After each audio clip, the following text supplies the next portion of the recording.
Do you have the urge to travel but don't really have anyone to go with, or just flat out don't want to go with the people that you do have? Why not travel alone? Hey everyone, it's Troy from Float Freely, and today I'm going to go over 10 reasons why you should travel alone. Alright, reason number 1, it's easier. Who doesn't like easy things? And especially when it comes to traveling alone makes it so much easier. Because I mean, let's be realistic. You know exactly where you want to stay, you know exactly when you want to leave, and you know exactly when you want to return. There's no going back and forth between you and your friends. There's no, oh, we should stay here, we should stay there, or we should fly out this day and return this day. Nope, you're completely in charge. You make the decisions. Just like that, you got your trip booked. Alright, number 2, the freedom. And so this is nothing new. I'm sure you've heard it plenty of times. Traveling alone offers you so much freedom that you wouldn't have if you were to travel with a group. But it's mentioned so often because it is so important. See, most of my trips, I've been to 18 countries over the last couple years. And most of my trips were with a group of friends, I'm not gonna lie to you. But a couple of those trips I did travel alone. And I was able to do whatever I wanted, whenever I wanted. Now, it was super inefficient, but it made for a good story. If I wanted to walk 40 minutes across Prague to see, a bell tower, then I could.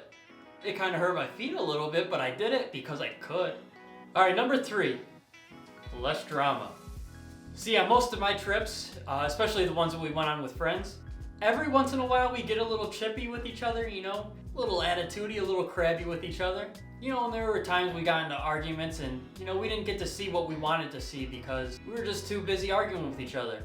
Now, I wouldn't trade those experiences for anything in the world, but if you travel alone, there's a whole lot less arguing going on. Now see, me, I don't mind drama.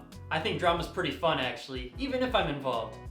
But I know a lot of people hate that stuff. And so that's why, for those people, traveling alone is probably the way to go, because traveling is a very personal time. You're really going to learn a lot about the people that you travel with. And you may learn that you guys aren't as compatible as you think. And that's where the arguments arise.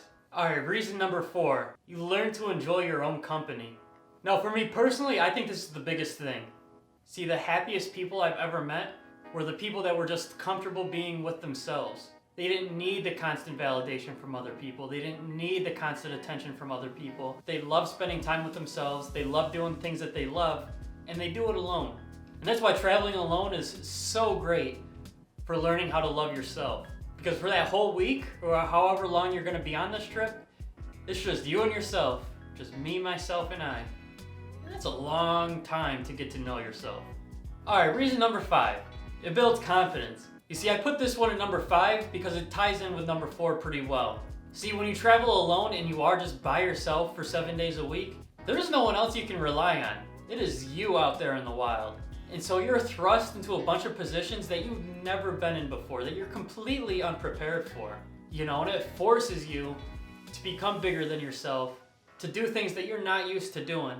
And then in the end, you realize it's not as bad as you thought it was. See, prior to all this traveling, whether it was with a group or not, I was completely unconfident. The least confident person you'll ever meet in your life. But after traveling, I learned that things aren't that bad. And life goes on. Alright, number 6. You're forced out of your comfort zone. And so this one's at number 6 because it ties in with number 5, which ties into number 4. It's like a daisy chain. But you do. I touched on it in the last one, but I just want to expand on it a little bit. See, for a lot of people, especially if you're just starting out with traveling, you don't have a lot of experience, talking to people that speak different languages than you, than navigating public transportation, or booking your own hotels, or booking your own flights, or really doing anything. And so yeah, traveling alone is uncomfortable. You eat dinner by yourself, you go to all these attractions by yourself, everything is by yourself. But that's really what's so great about it.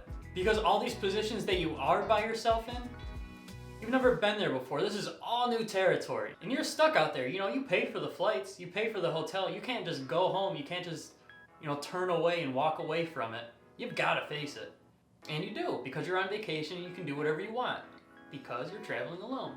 Alright, reason number 7. You learn how to more efficiently problem solve. So when you're out there exploring a city, by yourself, you're looking at all the buildings, but then something comes up. Let's say it's super late at night. You thought you could just catch a bus back to your hotel or your Airbnb or whatever.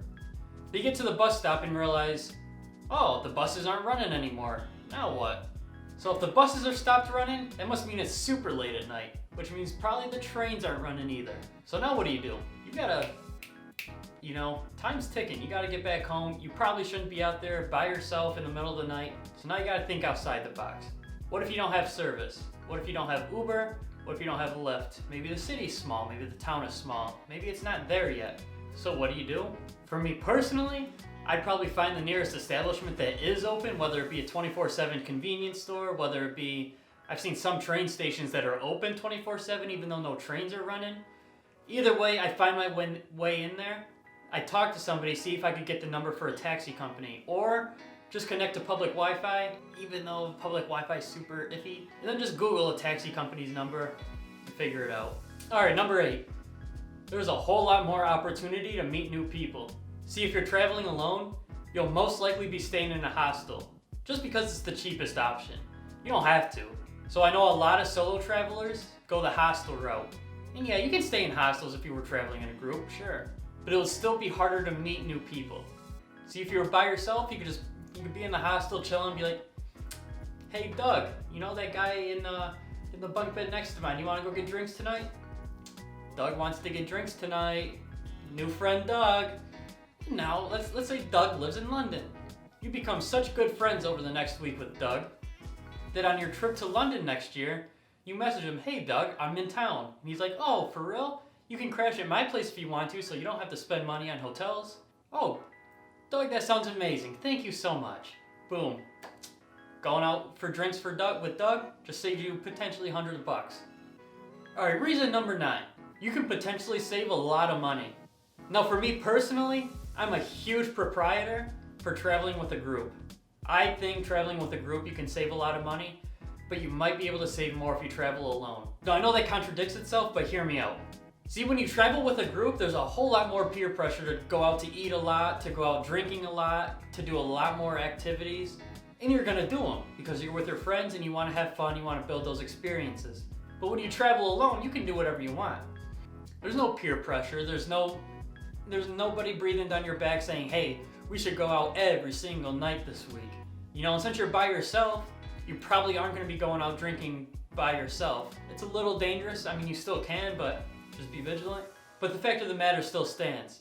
You're gonna be spending a whole lot less money on drinks, and you're gonna spend a whole lot less money on food and activities because you won't be so pressured to be doing so much. All right, and reason number 10 to cap it all off. It's just an immense amount of life experience. I think that about sums everything up into one point, but it's true. See, whether you travel with a group or travel alone, you're gonna get a ton of life experience. But traveling alone, you're gonna get a completely different set. So you don't have to travel alone on every trip. But I recommend it at least once, just to spend that time getting to know yourself, spending that time coming out of your comfort zone, and spending that time really getting a good look at what the rest of the world is like. And that about wraps it up. So thank you guys for watching. If you enjoyed the video, hit subscribe and click the bell icon so you get notifications whenever I upload. Also, don't forget to share this video with friends, and I'll see you guys in the next one.